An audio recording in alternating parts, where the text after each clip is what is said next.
Hello and welcome to another episode of Outdoor Defense. My name is Nicole Snell and I'm here to give you safety strategies that are simple, actionable, and research supported to help you come out to beautiful places like this by yourself.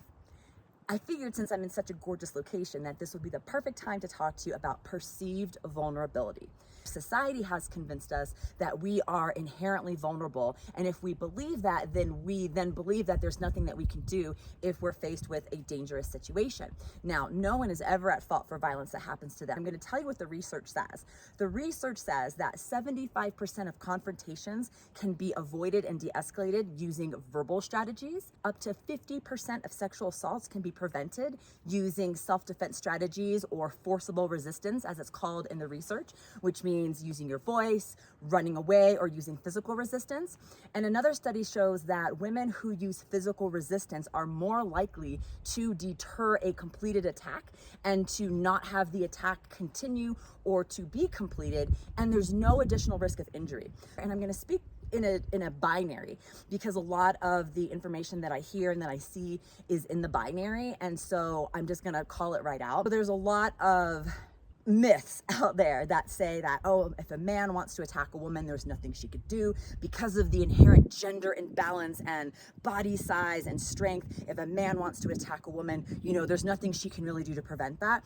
And that is perceived vulnerability. That is putting it into our heads societally that women are weak, that we're helpless, and that, we're just kind of on the receiving end of violence and there's nothing we can do, and we just have to accept that it's a possibility and, deal with the aftermath. And I'm here to give you research supported facts to help us stand in our power so that we can not only address violence that we may experience in our life, but learn ways that we can recognize it before it becomes violent, addressing, manipulation tactics, situations that make us feel uncomfortable, using our body language, standing tall and proud, and using the other strategies that I've taught you, because then that puts the power back into ourselves. We can't control everything, but there are some things we can control, and we can control our response, and we can control how confident we feel and the empowerment we have knowing we have options if we are faced with something dangerous.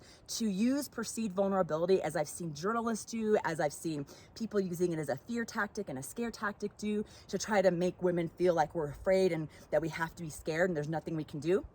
Self-defense is not about being stronger than the assailant. I'm not teaching you how to overpower somebody and, hand to hand and your strength against their strength.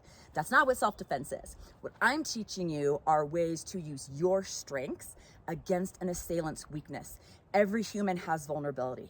Whether you're a man, whether you're a woman, whether you are non-binary, whether you are trans, every human has vulnerabilities. So I'm teaching people to use your strong parts of your body against vulnerable parts on an assailant's or a man's body. Again, I'm speaking in the binary because these are the type of myths that I'm hearing, and they're said in the binary, so I'm just gonna call it directly out. I usually am trying to be very inclusive with my language, but I feel like to address this, I need to address it in the language in which the myths exist. A woman can use the strong parts of her body against the vulnerable parts on a man's body, and that can be enough to get away, because we're not trying to overpower, we're trying to cause enough pain and disability so we can get to safety. That's the ultimate goal, to end the confrontation so that we can get to safety.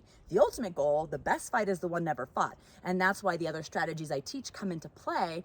And most of the time women are assaulted by someone we know, not a stranger. That's another scare tactic and myth that's out there.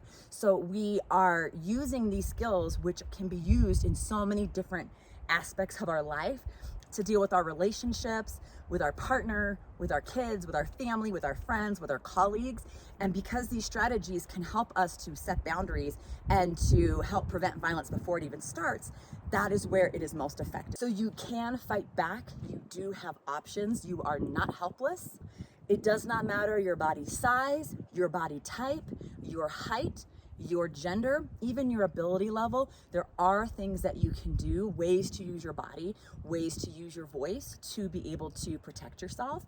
And again, nobody is ever at fault for violence that happens to them. By teaching us and giving us skills that we can use, put them in our back pocket and have them as tools in our toolkit, so to speak, for when we need them, it can allow us to walk through the world with more confidence, because we have options, we know what we can do, and then we can go out and do these beautiful hikes and runs and travels and enjoy our lives because we deserve it.